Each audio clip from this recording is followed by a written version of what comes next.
I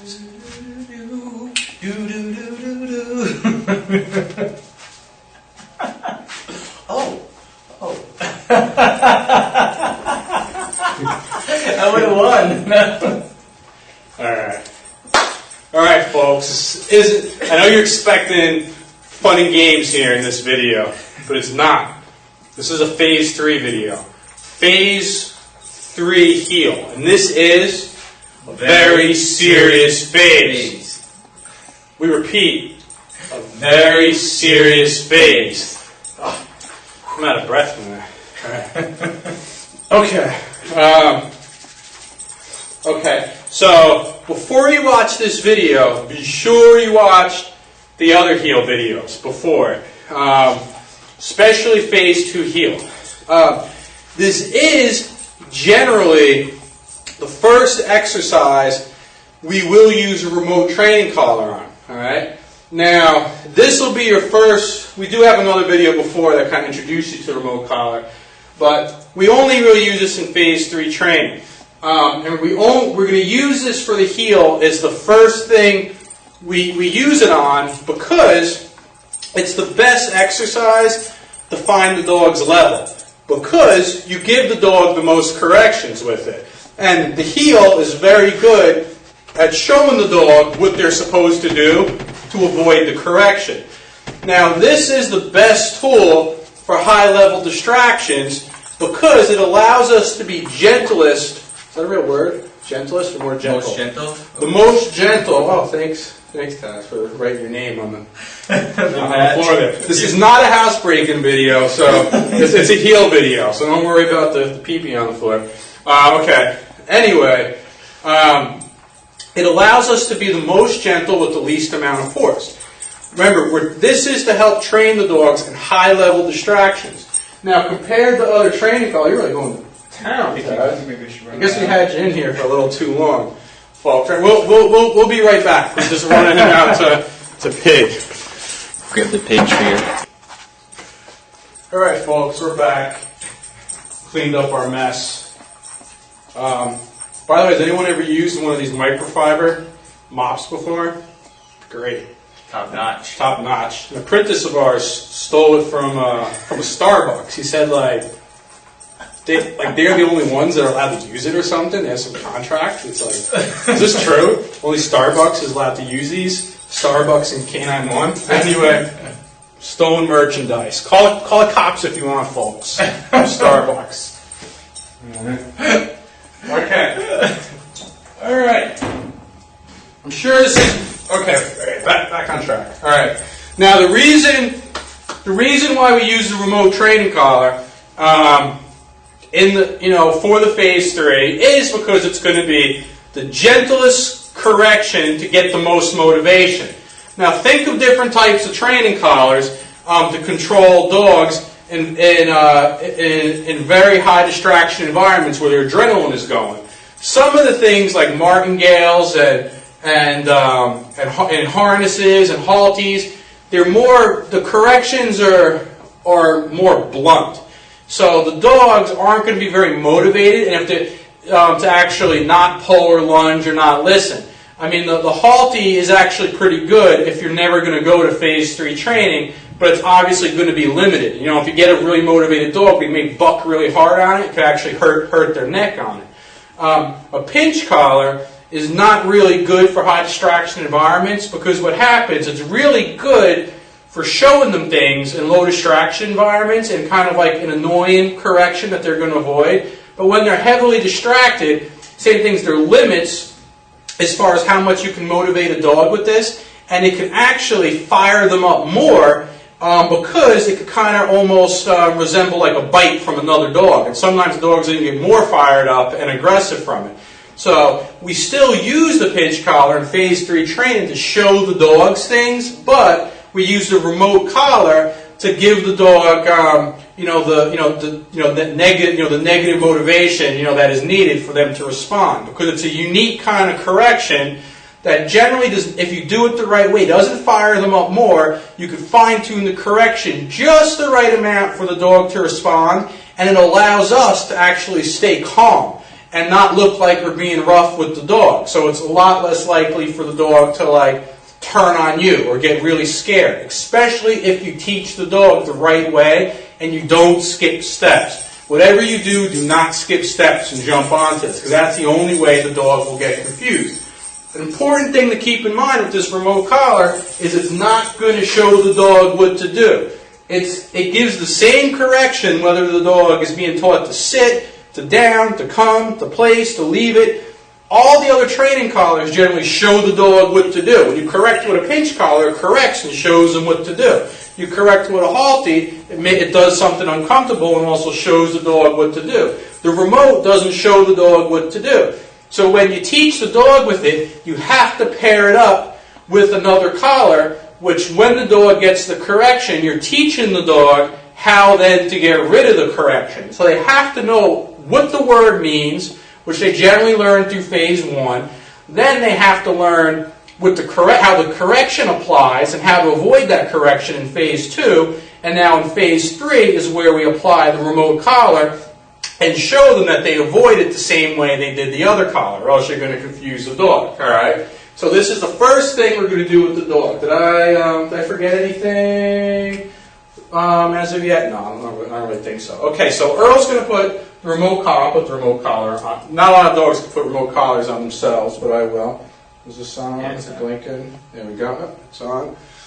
So I'm going to put this on, and what we're doing is he's going to be walking me around, and even though you don't have to get into a dog outfit to do this, I definitely encourage you to correct yourself before you ever correct your dog, so you know what's happening to your dog, and it's likely to make you less likely to abuse it. And also, get your timing down with this by walking somebody else around, even if they're just holding the remote and you're using the pager on it. All right, we're using the Dogtra, and I'm going to have the pinch collar still on my hand, and we're going to hook up the leash.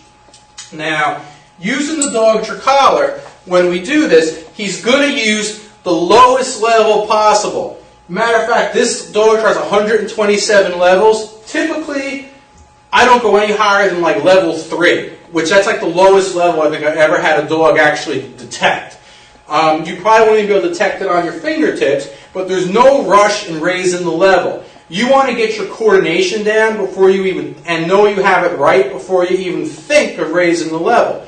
And then you want to go in little tiny increments until you think the dog is noticing it. One of the worst things you can do is go too high too quick, or to go too high, period, in any stage of the training. Just like when we're doing the pinch collar, there's no need to jerk a dog really hard and make it cry when all you got to do is just flick your wrist. There's no need to go really high with these remotes. And I was actually originally taught by the person who taught me to start high, so the dog learns not to challenge it. But instead, that doesn't really, in my experience, it doesn't work. It's disrespectful to the dog. It's not necessary, and you're more likely to get dogs to panic, to get a bad experience, to bite you. You don't want to do it. Start low, work your way up, and you will get better results. We promise you. All right. Now, if you're watching this, we're assuming you watched the Phase 2 video, so we don't have to go over all the warnings and the corrections. The biggest difference now that we're adding to this is we're adding the remote collar. Now, what Earl's going to do is one difference is we switch to a left-handed heel, meaning he holds the leash now in his left hand when he's teaching, because it's better to have the remote in your right hand away from the dog, so the dog doesn't get used to really seeing it or really associating, the remote all the time as a more motivational correction when he is healing. So you usually have to choke up on the leash a little bit more. And depending on the size of your dog and such, you can make the dog the leash longer or shorter. Now everything remains the same except for this one big thing. Is right before I am to get corrected, Earl's going to judge that I'm probably going to get corrected, and just like a split second before I hit the end of the leash, which is why you usually give the dog a little bit more leash on this exercise. Is when he says heel, he doesn't say heel the same time I hit the end of the leash. He says heel just a moment before I hit to the end of the leash. And as he says heel, he pulsates on the nick button. Don't ever use the continuous. The continuous is more likely to make the dog panic. He pulsates on the nick at a pretty quick pace, at a low level. He says heel as he's pulsating, and then the dog, when it feels the correction, will notice, oh, this is annoying, but then the leash shows him what to do right afterwards, all right? So what he's going to do, he's going to correct me, but he's actually, when he presses the button, he's going to hold his hand out and show that he's pressing the button. And another way you can tell is when he says heel, that means he started pressing the button. And notice it happens a moment before I actually hit the end of the leash. So the first thing we'll show you, I guess, is the lag correction. All right.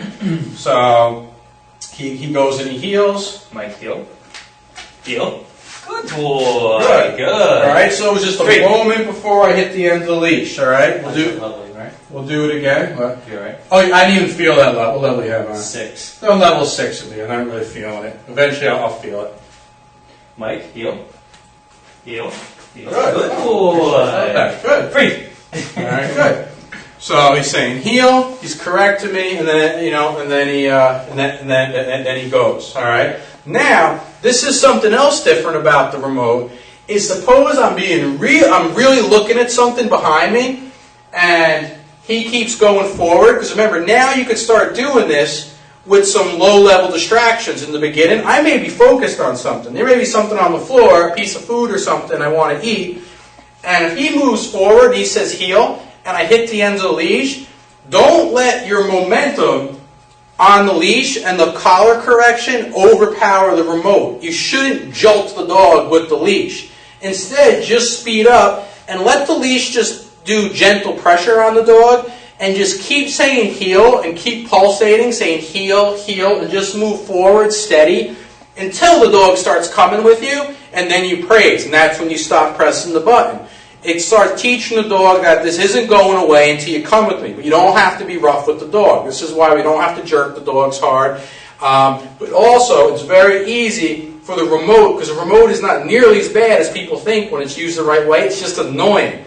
That don't let your momentum jolt the dog, because then they'll actually listen because of the jolt and not the remote. And you want the dog to learn the remote. Sorry, I'm just picking my nose there subconsciously, but okay, all right, okay. So watch how this goes. All right, Mike, heel, heel, heel. Good boy. Good. Good. All right. So he didn't have to really jolt me. And it's even okay for you to kind of just keep walking, to help the dog along, but don't let your momentum jolt the dog, all right? So we'll do it again. Mike, heel, heel, heel. Good boy. Good. 3. Good. He's been pulsating the whole time, all right? Now, what you would be looking for the dog eventually is a dog to noticeably respond to that remote correction, all right, which will kind of look something like this. Mike, heel, heel. Good boy. Good, all right.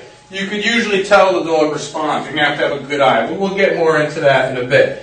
Now, the other ones, it's all the same idea if you're watching the Phase 2 training. He says heel a moment before I hit the end of the leash. We're going to do where I go wide, all right? So we're walking.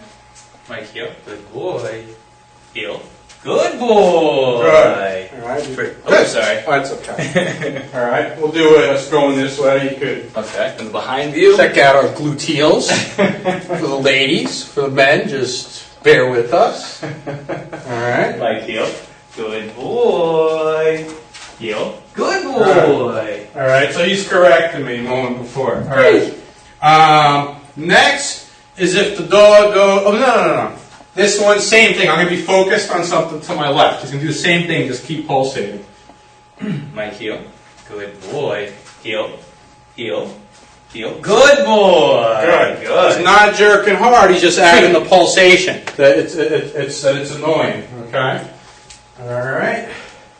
Next is if I go behind his back. Same deal. Mike, heel. Good boy. Heel. Heel. Good boy. Good. And next one is if I go in front of him. All right. Now these are, the one where we go in front is pretty good because it's one of the first ones that I can tell the dog is definitely noticing the correction. So you're starting off low. When you practice this, you're only going to gradually move it up little bit and bit until you think the dog is noticing it. You'll know if the dog is not noticing it because you're just not seeing any difference at all. But when you keep moving it up, you'll eventually know there's some kind of difference because usually it might be as slight as the dog suddenly seems to be listening like much better, or it could be the dog is, goes to scratch at their neck. Usually if you put the collar in the right place on the side of the dog's neck, you'll usually see a little muscle twitch on the dog's neck. But even that sometimes they'll get the twitch and they'll notice it. It's slightly annoying, but they won't really care, and then you still keep doing the sessions on the low level, so at least they know this slightly annoying thing, it's not that motivational. At least they know it goes away when they start listening. But over time you raise it until the dog suddenly thinks like, this isn't worth it, let me just listen. But it's better to go slow than to jump ahead to higher levels and have a bad experience with the dog. Another important thing is you'll see what might work on a dog that might listen to like on a level 3 or like a level 9, like when there's no distractions, may not respond to a really high level, like something crazy, like level 60, if they get really excited when they see another dog. Dogs have tremendous adrenaline spikes, and their pain tolerance can like fluctuate in extreme amounts depending on the distraction and how fired up they are. And this is just the nature of the dog. I think it has something to do with more primitive sort of things, where if they were hunting and they were chasing after something, they get kicked in the head by a caribou or something, and they don't really care as much. But then if you would have stepped on their foot and they're just walking around, they cry like a big baby. All right. So their adrenaline level will definitely fluctuate. Don't worry about it too much right now. We'll go over that more in another video, but keep that in mind. Where were we at? What were we doing? Foraging. Oh, foraging. All right. So same. Now when I go ahead, Earl's going to still do the slow step, but same thing. He's going to say heel, and this one I really like to say heel. Give it a good second of pulsating, and then move the dog back. This is a good one to see if the dog is noticing. Because a lot of times you'll say heel, you'll pulsate, and you'll see the dog stop, and you never have to actually use the leash to put the dog back behind you. That's when you kind of know it's sort of working, all right? But either way, Earl's going to go through the pace. He's going to correct me. I'm going to see him just sort of confused. He's going to move me back, all right? Mike, heel. Good boy. Good. Heel. Heel. Good boy. Good. Great. Good. We'll do it again this way. Mike, heel. Good boy. Heel. Heel. Good boy. Good. Great. Pretty easy. Now, of course, don't forget, no matter what phase you're in, if the dog responds to your body language, your warning, don't correct the dog, all right? Like this. Even though you have the remote, you're all hyped up to use it, don't use it if the dog is doing the right thing, all right? So we're walking. Mike, heel. Good boy. Good boy. Good, all right? Great. Don't correct me if I don't deserve it, all right? All right, so keep that in mind too. That's pretty much what you're going to do on phase 3, and you start working out distractions. This is, we may have a dog in kennel for like weeks before we decide to train the dog outside around distractions with the heel. We will stay in an enclosed, quiet environment until we have the dog on phase 3, because we don't want to jerk the dog out, out in public around distractions. We'll actually wait until we start practicing this a little bit, and then we'll take him out, because this is actually going to be much more gentler than than going out there and jerking the dog on a leash. Another interesting thing, you'll probably hear it other parts in training videos in the literature, is even when your dog is all finished being trained, if you have a dog that has a tendency to get fired up in certain situations, the remote training collar is like any other collar. It's just a tool to help to show, to be able to let the dog know you do have the ability to exercise some kind of authority over the dog. If I'm walking the dog and I have like a regular training collar and a remote training collar on the dog at the same time, I will always use the lesser collar first. Meaning if I can just flick my wrist with the pinch collar and the dog responds, I'll just use the pinch collar when the dog's all trained. But if you have both on the dog and you're flicking your wrist with the training collar and the dog's not responding because they're fired up, then you move to the next level and then you use the remote. If you had a remote on the dog, you use the lowest level that works with the remote. And we only use the Dogtras because you can fine tune it. We'll start off low. If they're not listening, we just slowly turn up the dial. So the dog knows that we're fair, and we always use the minimum amount, but we will escalate to the minimum amount for the dog to listen. You know, it'll always go that way for the dog. That's when the dog just decides just to stop challenging. So it's very predictable. It's a predictable chain reaction that always ends the same, with them listening and us praising. So they want them to know they can just cut to the chase and just actually get there. All right. So this is how we start them off on the remote with the heel. This is the first thing we do with the dogs. All right. Now. I think else to really add. You might have learned a couple things in phase 2 of the heel, like about turns and halts. Keep in mind, during this phase with phase 3, we're just teaching with the remote for the actual heel command. We're not going to do it with any halts or any sits. So don't use the remote for that. Right now it's all about heel. We'll talk about that when we get further into phase 3. Good. Okay. That's about it. Yeah, that's about it. Oh, we're going to do a little bit on him? No. We'll break it into Different video. different video. Okay. See you, folks.